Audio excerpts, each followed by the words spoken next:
Meantime, the Fox 23 Severe Weather Team is getting ready for winter. Start of the season just a few weeks away. Temperatures are already starting to drop. 44 degrees right now in Tulsa. What can we expect from this winter? Chief Meteorologist James Aydelott has been looking into that for us. Yeah, we've been looking at this data quite a while. And of course, you've probably heard people talk about La Nina and El Nino. This winter shaping up to be a La Nina winter in Oklahoma. And here's why that will affect our weather. It's a long way away how we define La Nina. Let's take a look. From Tulsa, we have to go all the way down to the equator, the east side of the Pacific Ocean, west side of South America. And La Nina is simply defined as slightly cooler than average water in the eastern Pacific. But that will have a big effect globally on the weather patterns that we see. Now, it won't be the only weather pattern we see, but what normally happens in a La Nina winter, it stays warm and dry across the south and edging into Texas and parts of Oklahoma, but cooler and wetter north and northwest of Oklahoma. And of course, Oklahoma kind of caught right in between. Let's take a look at some past La Nina winters. We got to just go back to last winter for our last La Nina winter.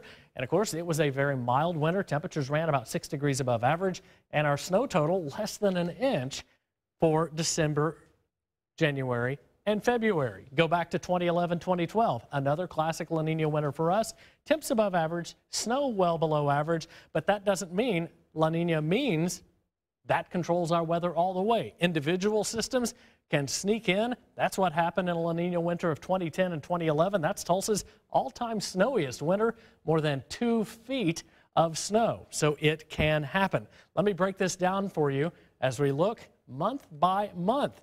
The normal December, we have about 2 inches of snow, maybe a little bit more, and an average high of 49 degrees. And that comes on normally 2 snow days. My forecast for December, I'm going to taper that snow back a little bit and push those temps up a little bit, back above average with the high temp average, but below for snow. Look ahead to January. I'm expecting an even drier January. That's normally our snowiest month, more than 2.5 inches of snow. Look for an average high of about 48 degrees, but I expect snow totals much lower in January. Again, I still think a couple of snow events happen.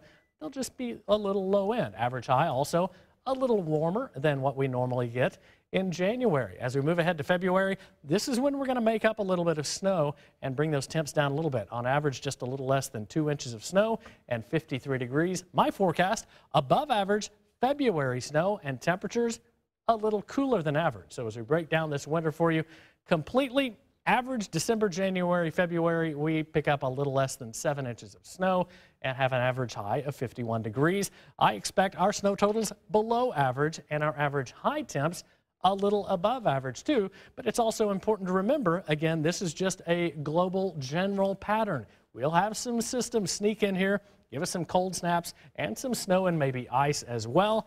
It's also important to remember that in general, coming out of La Nina winters, we have active severe weather springs. Not necessarily something to look forward to. Shorter term, though, I'll walk you through our at least cool snap over the next couple of days, coming up in just a bit. Remember, you can get severe weather push alerts sent straight to your phone. The Fox 23 weather app is free and available for iPhone and Android.